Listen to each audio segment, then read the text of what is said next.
নাজমুল হোসেন শান্তকে তুমি ইনজুরিতে ফেলাই দাও আল্লাহ। আল্লাহ লিটন দাসকে তুমি ইনজুরিতে ফেলাই দাও আল্লাহ। আমরা তোমার কতিপয় গুনাহগার ক্রিকেট প্রেমিক বান্দা আল্লাহ, তোমার দরবারে দুই হাত তুলেছি আল্লাহ। আল্লাহ তুমি বাংলাদেশের ক্রিকেটের মান সম্মান ইজ্জত রক্ষা করো আল্লাহ।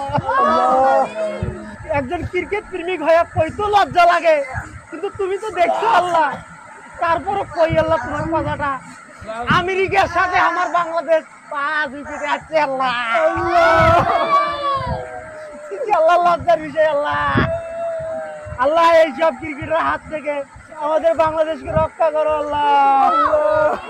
লিটনের বউ বলছে লিটন নাকি 2 মিনিটের বেশি পারফরমেন্স করতে পারে না আল্লাহ। এই লিটন দাস কেমন করে ওপেনিং এর জায়গা পাই আল্লাহ।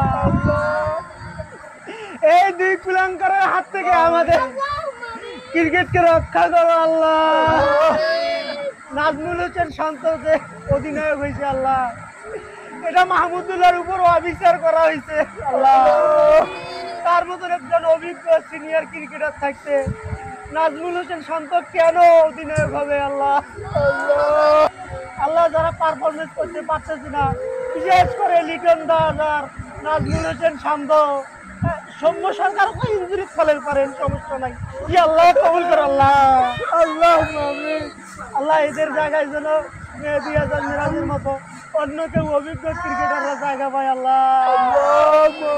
আল্লাহ আমরা বিশ্বাস করি আল্লাহ, আমাদের মতো ক্রিকেট প্রেমিকের দোয়া তুমি ফিরে দিবে না আল্লাহ। এই যে ছোট ছোট ক্রিকেট প্রেমিক আল্লাহ, এই যে বান্দর মার্কা ক্রিকেট প্রেমিক আল্লাহ, সবাই মিলে হাত তুলছি আল্লাহ, তুমি কবুল করো আল্লাহ। আমিন আমিন সুম্মা আমিন।